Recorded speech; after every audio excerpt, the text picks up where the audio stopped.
Hi everyone, welcome back at Intelligence Career Institute. Myself Dr. Indikha Vedar. Today I am discuss about the electron transport chain और electron transport system. Clear? तो हम लोग बात करते हैं बेटा ETC और electron transport ETS electron transport chain. ये टॉपिक बेटा बहुत ही इम्पोर्टेंट है। पिछले लेक्चर में मैंने कवर किया था ग्लाइकोलिसिस। ग्लाइकोलिसिस के बाद मैंने जो है कवर किया था बेटा क्रेब्स साइकिल। अब क्रेब्स साइकिल के बाद मैं कवर करने जा रहा हूँ इलेक्ट्रॉन ट्रांसपोर्ट चेन। ये दो पार्ट में, आज का लेक्चर एक पार्ट में होगा, कल का लेक्चर दूसरे पार्ट में होगा, समझते चलिएगा।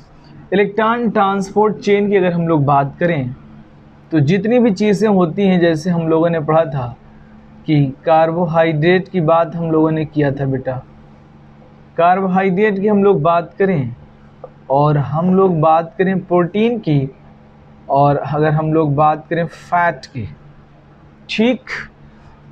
तो कार्बोहाइड्रेट में अगर हम लोग देखें मोनोसेकेराइड जो होगा ये ग्लूकोज होगा, और प्रोटीन में बेटा अमीनो एसिड्स होंगे, और फैट में फैटी एसिड प्लस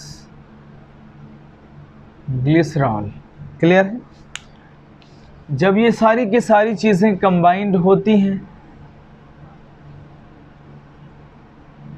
ठीक है, तो फॉर्मेशंस करती हैं बेटा एसिटाइल कोएंजाइम। ठीक है ना? एसिटाइल कोएंजाइम, इसका मतलब ये कनेक्टिंग लिंक है। तीनों के तीनों चीज़ें देखिए जाके एक कॉमन पाथवे शो कर रही है, एसिटाइल कोएंजाइम। अब यही एसिटाइल कोएंजाइम हम लोगों ने पढ़ा था फर्दर क्रेब्स साइकिल में ये रिएक्शंस होती हैं और एनर्जी रिच कंपाउंड का फॉर्मेशन होता है।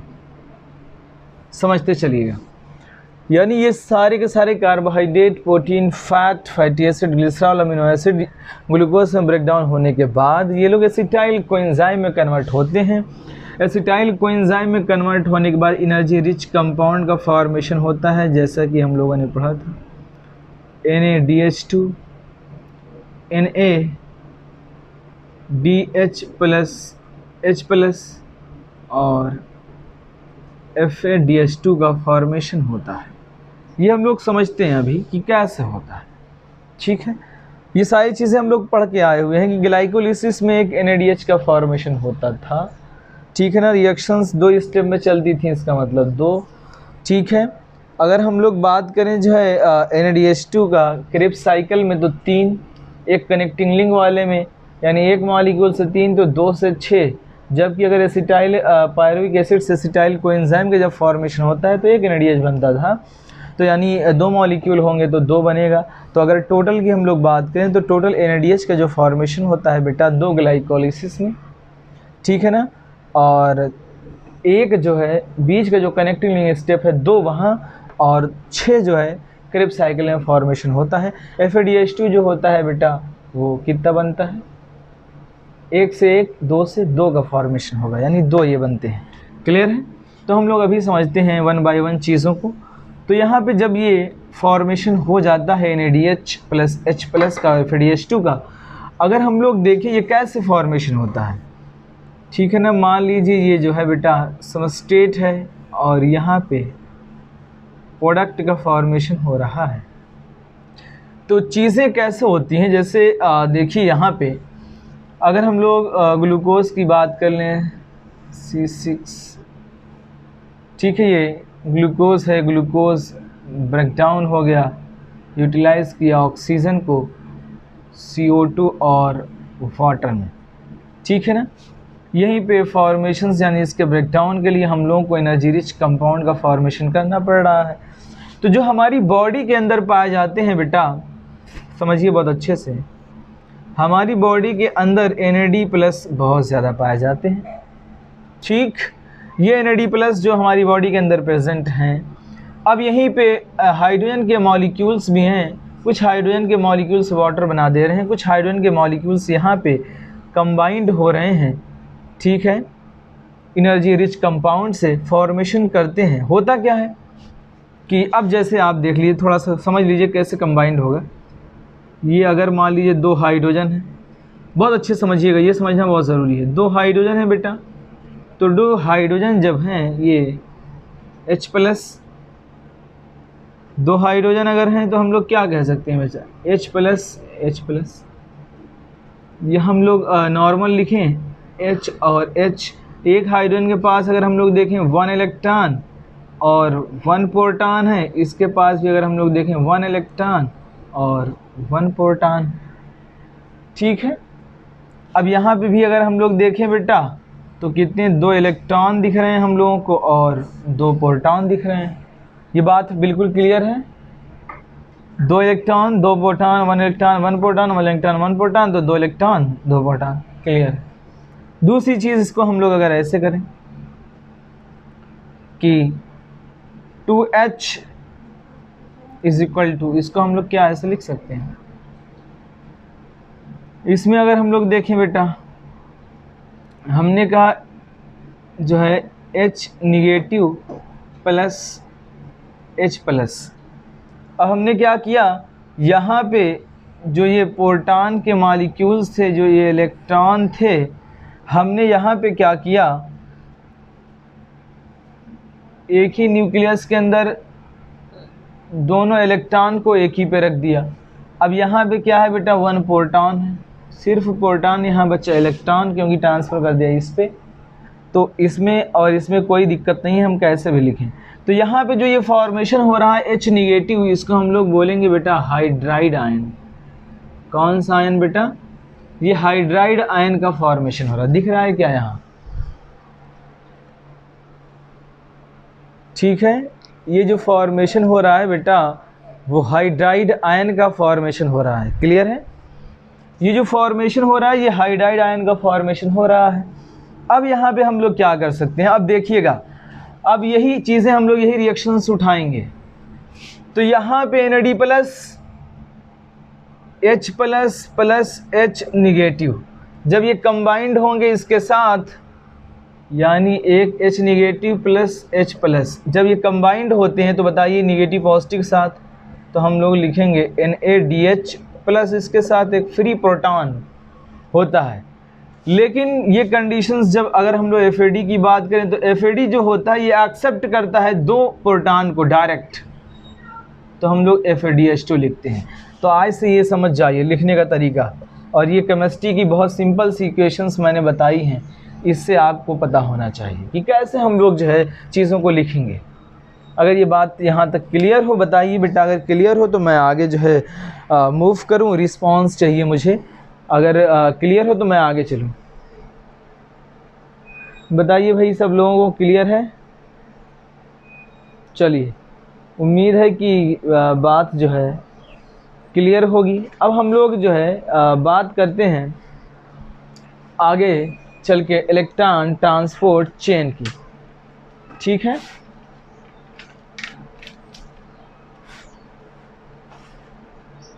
उम्मीद करता हूँ बात क्लियर है। अब आइए आगे मूव करते हैं। अगर हम लोग आगे मूव करें, इससे पहले जो है एक वो ब्लैक वाला वो उठाओ,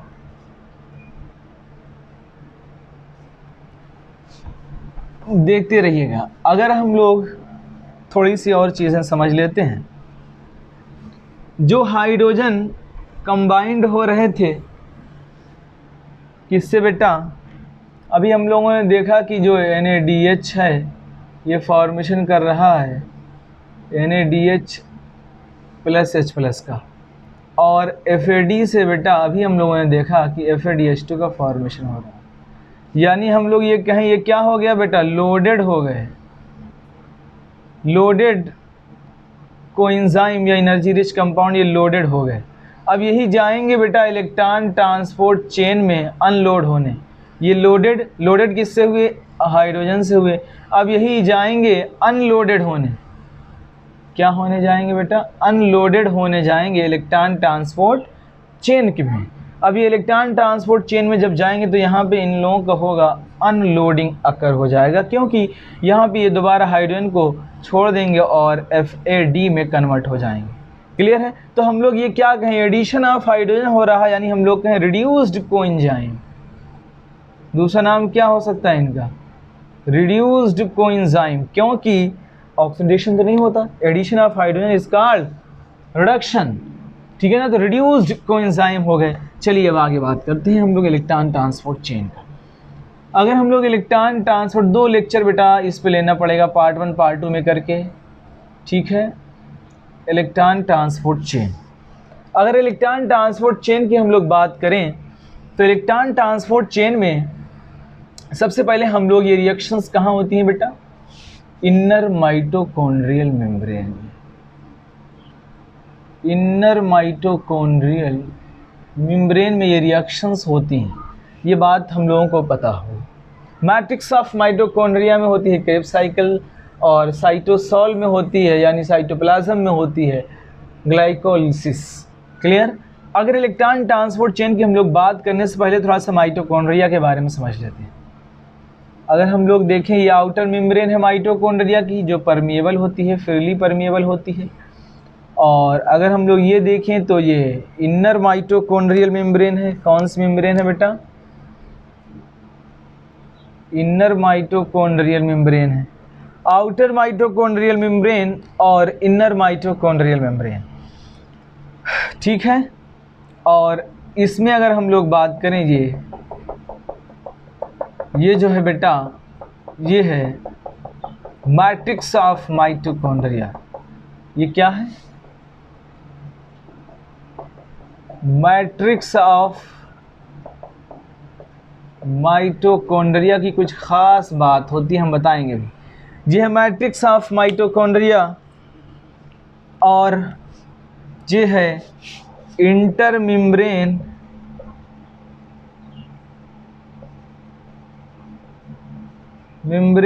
स्पेस। ठीक, this is outer membrane and this is inner membrane. Outer membrane freely permeable,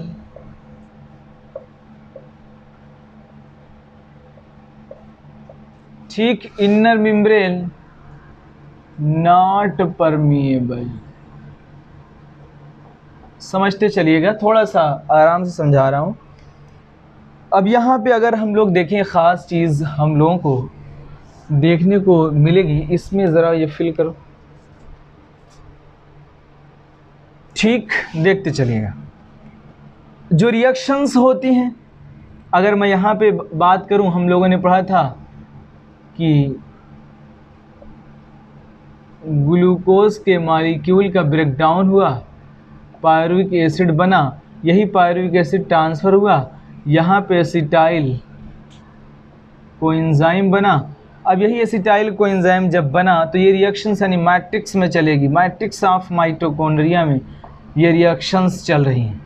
ठीक है ना, इसके जब ब्रेकडाउन से एनर्जी रिच कंपाउंड बनते हैं तो इलेक्ट्रॉन ट्रांसपोर्ट सिस्टम जो होती है वो यहाँ चलती है। इनर मेम्ब्रेन ऑफ माइटोकॉन्ड्रिया, ये माइटोकॉन्ड्रिया की इनर मेम्ब्रेन है, इसमें ये रिएक्शंस चलती है। ये इस तरह से मैंने कॉम्प्लेक्स बनाए हुए हैं। कॉम्प्लेक्स कितने होते हैं बेटा, 5 कॉम्प्लेक्स होते हैं, 1 2 3 4 5 कॉम्प्लेक्स मैंने दिखाया। ओवरव्यू पहले ले लीजिए, उसके बाद हम लोग डिटेल जाएंगे। अगर हम लोग मैट्रिक्स ऑफ माइटोकॉन्ड्रिया की बात करें तो कुछ बातें हम लोग समझ लेते हैं। यहाँ पहले के लोग जो है माइटोकॉन्ड्रिया को एक बैक्टीरिया मानते थे कि it is a bacteria, mitochondria और बैक्टीरिया। ठीक है, तो इसका एविडेंस क्या है, इसका प्रूफ क्या है, तो हम लोग प्रूफ की थोड़ा सा बात कर लें। अगर मैट्रिक्स ऑफ माइटोकॉन्ड्रिया में देखें तो माइटोकॉन्ड्रिया के अंदर बेटा खुद का डीएनए होता है। माइटोकॉन्ड्रिया के अंदर खुद का डीएनए होता है। माइटोकॉन्ड्रिया हैव अ डीएनए और it is a double stranded. कैसा होता है बेटा, डबल स्ट्रैंडेड एंड सर्कुलर। समझिए, यानी अगर हम लोग देखें माइटोकॉन्ड्रिया के अंदर बेटा जो डीएनए पाया जाता है वो डबल स्ट्रैंडेड होता है और सर्कुलर होता है। ठीक है, डबल स्ट्रैंडेड और सर्कुलर डीएनए, और बैक्टीरिया में भी यही डीएनए पाया जाता है, तो एक प्रूफ। ठीक, इसके अंदर 1 क्रोमोसोम, बैक्टीरिया के भी अंदर 1 क्रोमोसोम। ठीक, ये भी प्रूफ दे रहा था कि यस माइटोकॉन्ड्रिया बैक्टीरिया की तरह, और bacteria is also divided by fission and mitochondria is also divided by fission. Mitochondria जो डिवाइड कर रहे थे यानी प्रोलिफरेटिव प्रॉपर्टी थी, depending upon the oxygen requirement of the oxygen it divide by the fission process. Clear, bacteria is also divide by fission. So ये भी एक proof दे रहा था कि जो है माइटोकॉन्ड्रिया आर बैक्टीरिया। माइटोकॉन्ड्रिया खुद प्रोड्यूस कर रही थी एटीपी और बैक्टीरिया भी प्रोड्यूस कर ले रहा था एटीपी। ठीक है, utilizations of the hydrogen ion by utilization of the hydrogen ion और medium when is the low acidity create in the surrounding mitochondria produce ATP and bacteria is also produce ATP. Clear, तो अब इसमें क्या है कि matrix of mitochondria में इसमें एक ख़ास बात और जो है माइटोकॉन्ड्रिया अपना आरएनए प्रोड्यूस कर रहा था। इसके पास अपना खुद का आरएनए था जिसका नाम था टीआरएनए, ट्रांसफ़र आरएनए। ये अपने का खुद का आरएनए था टीआरएनए, और ये खुद की प्रोटीन इसके पास थी, यानी हम लोग कहें राइबोजाइम था इसके पास। मैट्रिक्स ऑफ माइटोकॉन्ड्रिया में राइबोजाइम पाए जा रहे थे। ठीक, जो ये जो प्रोटीनेशियस स्ट्रक्चर है इसमें 100 पॉलीपेप्टाइड की रिक्वायरमेंट थी। माइटोकॉन्ड्रिया को 100 पॉलीपेप्टाइड की ज़रूरत थी, जिसमें से माइटोकॉन्ड्रिया खुद 13 पॉलीपेप्टाइड का फॉर्मेशन खुद करता है। 13 polypeptide is form by the mitochondria. ठीक है, इसकी देखिए खुद self dependent process are occurring inside the mitochondria. So mitochondria called the bacteria in the past. ठीक, बहुत पुराना रेफरेंस है, कहा जाता था। क्यों? क्योंकि इसके पास बहुत सारी खासियत थी जो बैक्टीरिया से मिल रही थी। क्लियर है बात? चलिए और देखिए मैट्रिक्स ऑफ माइटोकॉन्ड्रिया में बहुत सारे एंजाइम होते हैं। अब बताइए जब एसिटाइल कोएंजाइम की ये रिएक्शंस इसी में चलती है मैट्रिक्स ऑफ माइटोकॉन्ड्रिया में, तो हम लोगों ने पढ़ा है क्रेब्स साइकिल, यानी यहाँ पे मूव कर रही है। क्रेब्स साइकिल जो यहाँ पे चलती है बेटा, इसमें भी हम लोगों ने पढ़ा था पायरुविक डिहाइड्रोजिनेज, पायरुविक डिहाइड्रोजिनेज।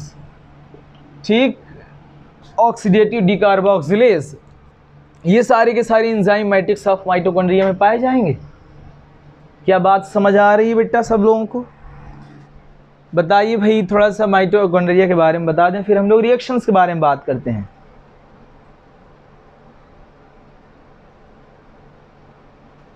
ठीक, मेरे ख्याल से बात समझ में आ रही है। ठीक है, अगर क्लियर है तो मैं आगे की तरफ मूव करूं। बताइए भाई, आज एक पार्ट, कल दूसरा पार्ट, 2 पार्ट में पढ़ाऊंगा। ठीक है, ताकि बात समझ में आए, क्योंकि ज़्यादा लंबी वीडियोस हो जाती हैं तो लोग देखना पसंद नहीं करते हैं। क्लियर है यहाँ तक? अब हम लोग कुछ बातें और कर लेते हैं इसी माइटोकॉन्ड्रिया की। तो मैट्रिक्स ऑफ माइटोकॉन्ड्रिया में बहुत सारी चीज़ें हम लोगों को देखने को मिल रही हैं, और इसी तरह से मैं थोड़ा सा डायग्राम को रफ करता हूँ, दूसरे डायग्राम पे मूव करता हूँ। चलिए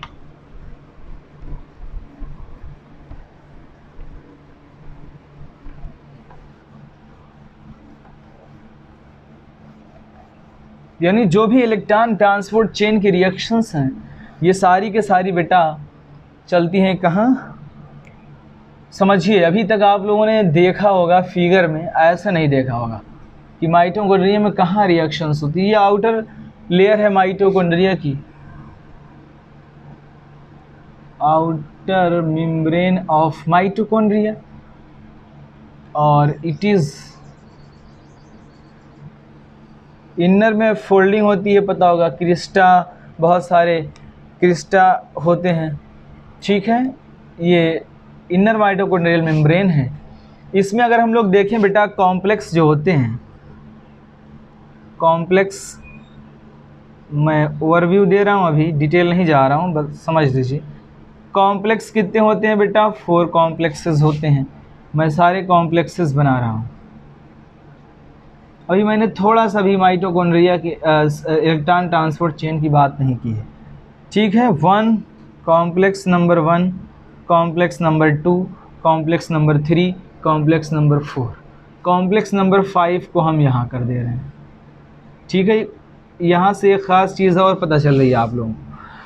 अगर हम लोग देखें complex number 1 attach to the complex number 2, complex number 2 attach with complex number 3 and complex number 3 attach with complex number 5, यानी 4 complexes, complex first, second, third, fourth attached with each other and complex 5th is not attached with complex 4, पहली बात, ठीक है। या हम लोग कहें complex 1 to 4 act in a chain fashion, ठीक है, act attached with each other but complex 5th is not attached with complex 4, clear है। चलिए अब यहाँ पे अगर हम लोग क्रेब्स साइकिल की बात करें, यहाँ पे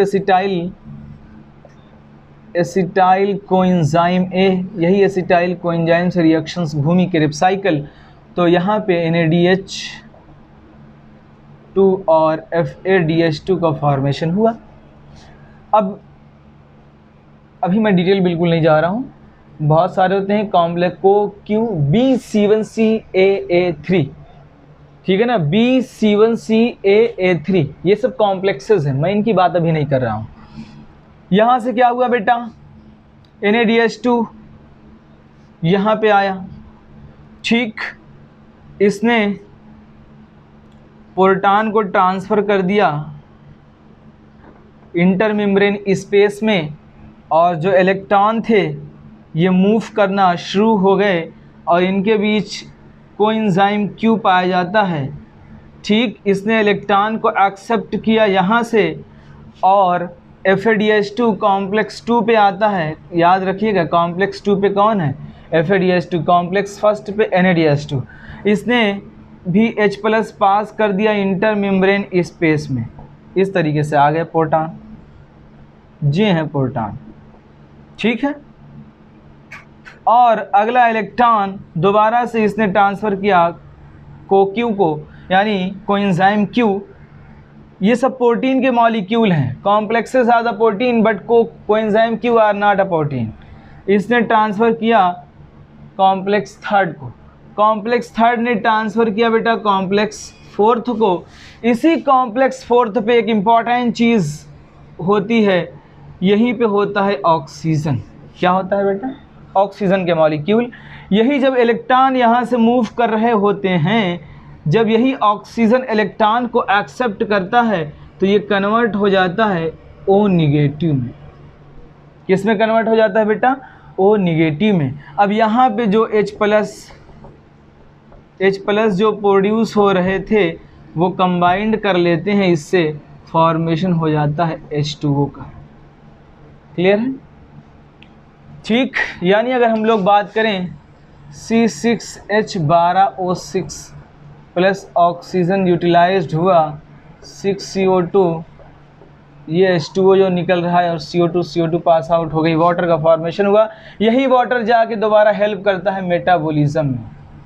इसमें हेल्प करता है बेटा मेटाबॉलिज्म में। End product of the Krebs cycle कहें तो हम लोग CO2 और वाटर होता है।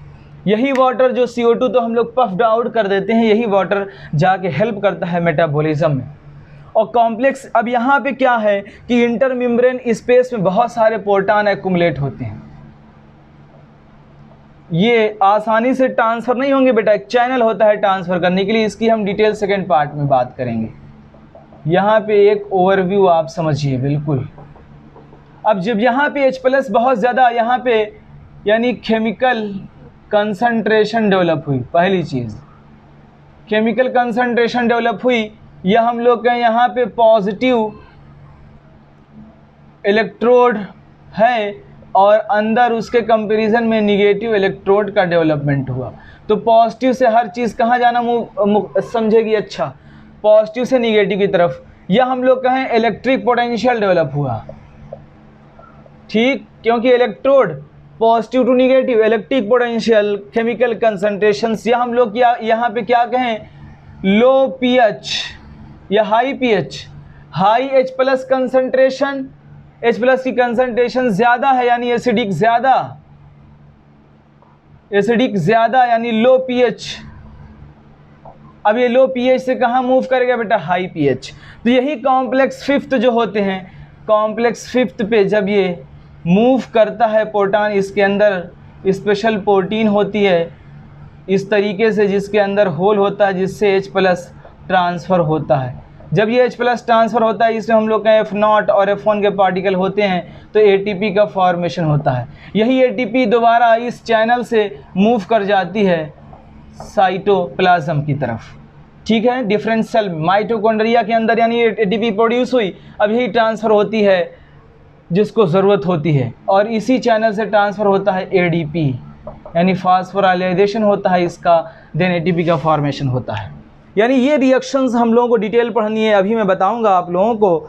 जो है FMN होते हैं, ठीक, फेल्विन मोनोन्यूक्लियोटाइड FMN को क्यूस जो है साइट कोएंजाइम QBC1CAA3 कॉम्प्लेक्सेस होते हैं, पूरी चेन होती है, इनकी कैसे फॉर्मेशन होता है मैं सेकंड पार्ट में इसकी बात करूंगा।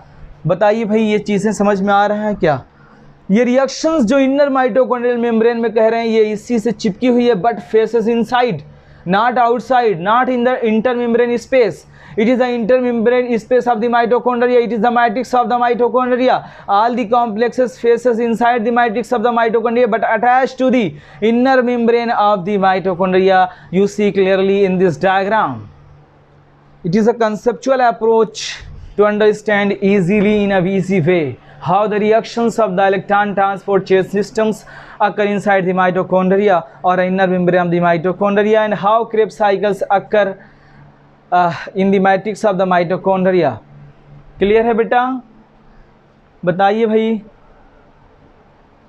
मेरे ख्याल से क्लियर होगा सबको। अगर ये क्लियर है, मैं बेटा अब सेकंड पार्ट, क्योंकि 30 मिनट का एक पार्ट और बनाऊंगा, 30 मिनट का, हमारी इलेक्ट्रॉन ट्रांसपोर्ट चेन कंप्लीट हो जाएगी। ये MBBS फर्स्ट ईयर स्टूडेंट भी पढ़ सकते हैं इसको, बिल्कुल उसी बुक से पढ़ा रहा हूँ मैं, जो है MBBS के स्टूडेंट भी इसको पढ़ सकते हैं, कोई दिक्कत की बात नहीं है।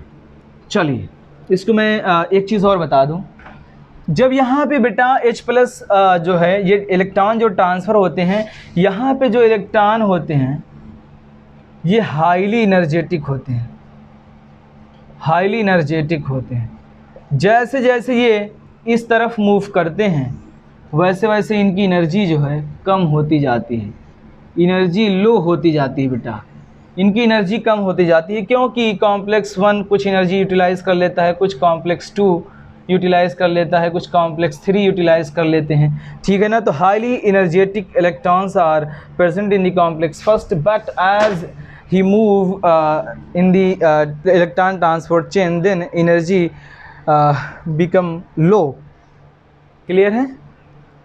बताइए भाई, बाकी हम लोग इसमें बात करेंगे अगले टॉपिक पे, और हम थोड़ा सा और चीज़ें आपको क्लियर कर दें, एक चीज़ और, ठीक है, इसी में क्लियर कर रहे हैं, बहुत अच्छे समझिएगा। जो हम लोगों ने ग्लाइकोलिसिस में पढ़ा था बेटा कि 2 NADH का फॉर्मेशन हुआ, ये वहाँ पे जो है एनर्जी डायरेक्ट नहीं दे रहे थे। ग्लाइकोलिसिस में कितने का फॉर्मेशन हुआ था बेटा? ग्लाइकोलिसिस में 2 NADH का फॉर्मेशन हुआ था 2 स्टेप में, लेकिन ये लोग क्या थे, कैश के फॉर्म में एनर्जी नहीं थी, ये चेक के फॉर्म में एनर्जी थी। किसके फॉर्म में एनर्जी थी बेटा? ये चेक के फॉर्म में एनर्जी थी, चेक के फॉर्म में एनर्जी थी। अब यही चेक आप लोग कहाँ आके जो है इसको बैंक में, यानी हम लोग अगर कहें कि इसको हम लोग भजा रहे हैं, इसको हम लोग जो है चेक को बैंक से कैश पैसा ले रहे हैं, तो इसी को हम लोग चेक के फॉर्म में थी। हम लोगों को कैश एनर्जी चाहिए तो हम लोगों को इसको ट्रांसफ़र करना पड़ेगा इलेक्ट्रॉन ट्रांसपोर्ट चेन में। इसी तरीके से क्रेब्स साइकिल की अगर मैं बात करूं, क्रेब्स साइकिल में बेटा 3 NAD का फॉर्मेशन हो रहा था, ठीक। और जो है एक रिएक्शन में 3, एक स्टेप में, तो 2 में कितने हो जाएंगे 6। तो पूरा लिखूं 6 NaDH प्लस H+ का फॉर्मेशन हो रहा था, क्लियर है, और 2 FaDH2 का फॉर्मेशन हो रहा था, क्लियर है ना। तो ये लोग यहाँ पे आके, जब ये लोग कैश के फॉर्म में एनर्जी नहीं थी, ये हमारी चेक के फॉर्म में एनर्जी थी। किसके फॉर्म में थी? चेक के फॉर्म में। जब हम लोगों को कैश के फॉर्म में चाहिए तो हम लोगों को इसको ETC इलेक्ट्रॉन ट्रांसपोर्ट चेन में भेजना ही होगा, ठीक है। और एक जो है पायरुविक एसिड से जब एसिटाइल कोएंजाइम बन रहा था बेटा, तब एक NaDH2 का फॉर्मेशन हुआ था, तो 2 बन रहे थे, तो यहाँ पे हो जाएंगे कितने, ये एक ही बार चलती थी रिएक्शंस, तो हो जाएंगे कितने बेटा, 1, ठीक है। तो इसको हम लोग ऐड कर ले रहे हैं एक बार। एक NaDH2 कितनी ATP देता है बेटा? 6, तो 6 गुणे 3 यानी 18 ATP ये हो गई। एक FaDH2 2 देता है, तो 2 बने थे यानी 4 ATP यहाँ हो गया, ठीक है। और 2 यहाँ बने थे, तो 3 × 2 = कितना हो जाएगा बेटा? 6 ATP, ठीक है। तो 18 + 4 22, 22 + 6 यानी 28, और यहाँ पे 2 मॉलिक्यूल्स फॉर्मेशन हुआ, तो कितने हो जाएंगे? 4 28, 3 दूना 6 यानी यहाँ 34, ठीक है, प्लस 6 ऐड कर दें तो कितना हो जाएगा बेटा? 34, ठीक है, प्लस 2 जो है डायरेक्ट सिंथेसाइज हो रहे थे। तो इस तरीके से हम लोग कल जो है इसको मैं डिटेल और समझाऊंगा आपको, कितने ATP कहाँ कहाँ प्रोड्यूस हो रहे हैं, कैसे टोटल 36 38 अलग अलग 2 शटल होती हैं, माइलेट आस्पार्टेट शटल होती है, ठीक है, ग्लूटामेट आस्पार्टेट शटल। तो हम लोग अलग अलग तरीके से पढ़ेंगे, ठीक है। इतना ही रखते हैं बेटा। Thanks for watching. लाइक करिए, कमेंट करिए, शेयर करिए और सब्सक्राइब करना ज़रूर, सब्सक्राइब करना ना भूलें। और बच्चों से मैं यही कहूँगा बेटा, पढ़ाई करिए। बहुत सारे बच्चे पढ़ाई नहीं कर रहे हैं बिल्कुल भी जो है, और मुझे लग रहा है कि सब लोग बेहोश हैं, ठीक है। तो पढ़ाई करिए। 2 महीने भले ही हैं, जब से डेट आई है नीट की कि एग्ज़ाम 2 महीने से होंगे, सारे बच्चे जो है बिल्कुल रिलैक्स हो गए कि अभी 2 महीने हैं, पढ़ लेंगे पढ़ लेंगे पढ़ लेंगे। बेटा पढ़ाई करिए अच्छे से जो है।